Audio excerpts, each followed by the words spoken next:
अस्सलाम वालेकुम दोस्तों। तो बकरीद के दिन एक लड़का स्वीडन में कुरान शरीफ जलाया था, तो अभी उसका अंजाम बहुत बुरा हो रहा है। वो हॉस्पिटल में भर्ती है कि मर गया। तो चलिए वो वीडियो को देखते हैं और सुनते हैं कि वो जिंदा है कि मर गया। तो वीडियो को स्टार्ट करते हैं। कुरान मजीद की बेहुरमती करने वाले शख्स की दर्दनाक मौत रिकॉर्ड। अल्लाह अकबर। देखने वालों के रोंगटे खड़े हो गए। वीडियो मंजरे आम पर आते ही वायरल हो गई।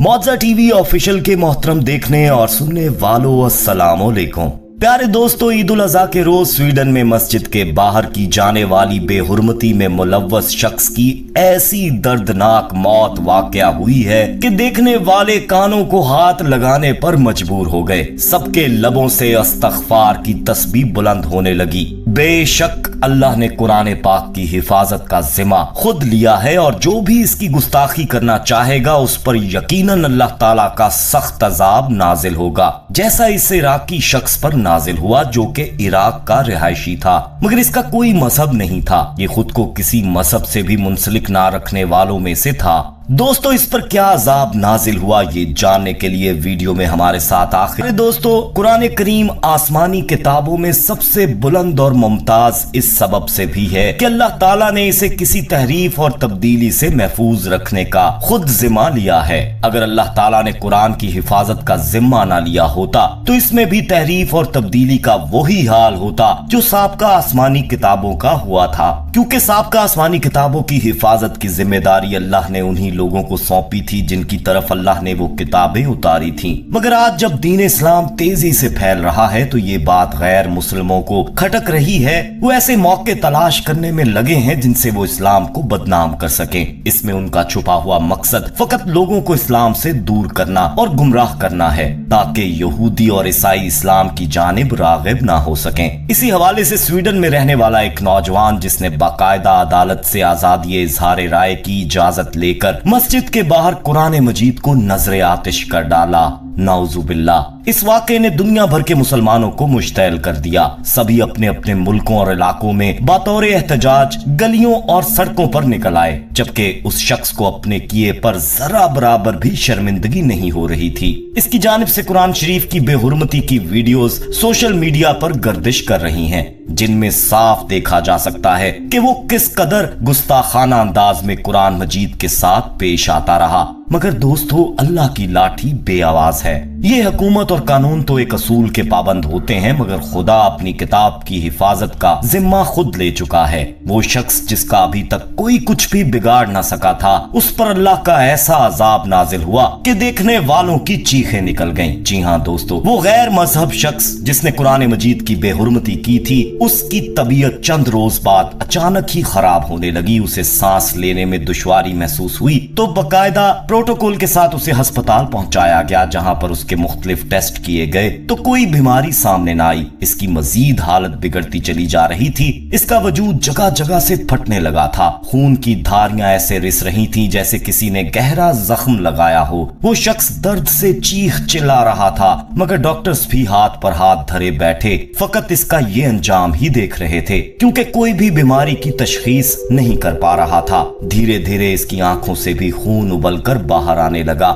उसकी आंखें बिल्कुल सुर्ख हो गईं और जिस्म के कई हिस्सों से खून जारी हो गया। वो दर्द से इस कदर चीखता चिल्लाता कि पूरा अस्पताल सर पर उठा लेता, मगर इस पर तो खुदा का अजाब नाजिल हो रहा था। कई लोग उसके करीब गए और उसे कहा भी कि तुम अपने गुनाह की माफी मांग लो खुदा से, खुदा तुम्हें माफ कर देगा। तुमने जो गुस्ताखी की है वो इंतहाई संगीन है, ये इसी का अजाब तुम पर नाजिल हो रहा है। मगर उसने किसी की बात भी ना मानी। देखते ही देखते उसके वजूद में लगे जख्मों से अजीब सयाल मादा बहने लगा, जिसकी इस कदर गंदी बदबू थी कि डॉक्टर्स उसके करीब जाने से भी कराहत महसूस कर रहे थे। दोस्तों, ये खबर जैसे ही न्यूज चैनल्स पर चली तो लोगों के दिल में उसके लिए नफरत मजीद बढ़ती चली गई। वो इसे लान तान करने लगे।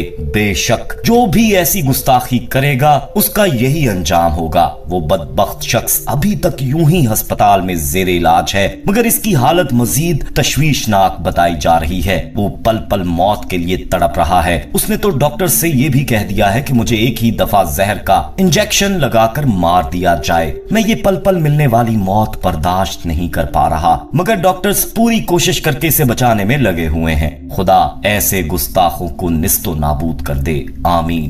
پیارے دوستو، قرآن کریم کو اس عظیم خوبی کے ذریعے دوسری آسمانی کتابوں سے بلند اور ممتاز کرنے کی حکمت یہ ہے کہ یہ آسمانی کتابوں میں سے آخری کتاب ہے اور آسمانی کتابوں کے سلسلے کو ختم کرنے والی ہے، لہٰذا اللہ تعالیٰ نے اس کی حفاظت کے لیے ایسے اسباب تیار اور مہیا فرمائے ہیں جو اس کے علاوہ کسی اور کتاب کے لیے میسر نہیں تھے۔ ان اسباب میں سے رسول اللہ صلی اللہ علیہ وآلہ وسلم کے پہلے خلیفہ حضرت ابو بکر صدیق رضی اللہ تعالیٰ عنہ کا قرآن کو لکھا ہوا جمع کرنا تھا۔ ان اسباب میں سے ایک سبب یہ بھی تھا کہ رسول اللہ صلی اللہ علیہ وآلہ وسلم کے تیسرے خلیفہ حضرت عثمان رضی اللہ تعالیٰ عنہ نے تمام صحابہ کرام کی رضامندی سے قرآن کو ایک کتاب کی صورت میں ثابت شدہ کرتوں کے مطابق جمع فرمایا، پھر اس کے نسخے لکھوا کر تمام ملکوں میں روانہ فرمائے۔ ان اسباب میں سے سب سے بڑا معجزاتی سبب قرآن مجید کو زبانی یاد کرنا ہے۔ اللہ رب العزت کا ارشاد ہے کہ ہم نے ہی قرآن کو نازل کیا اور ہم ہی اس کی حفاظت کریں گے، سورہ حج۔ یہ پہلی وہ آسمانی کتاب ہے دوستو جس کی حفاظت کا ذمہ اللہ نے خود لیا،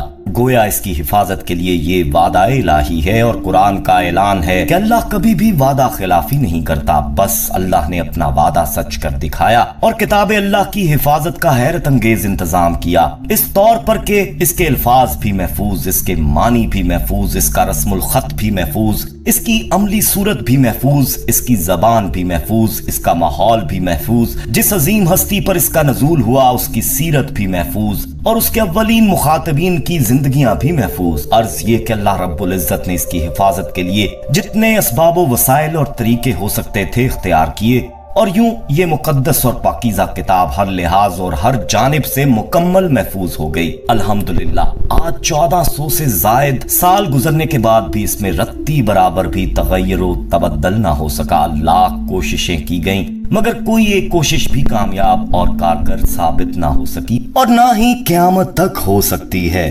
دوستو، عید کے روز سویڈن میں قرآن پاک کی بے حرمتی کرنے والے گستاخ کا نام سلوان سبا متی مومی کا ہے۔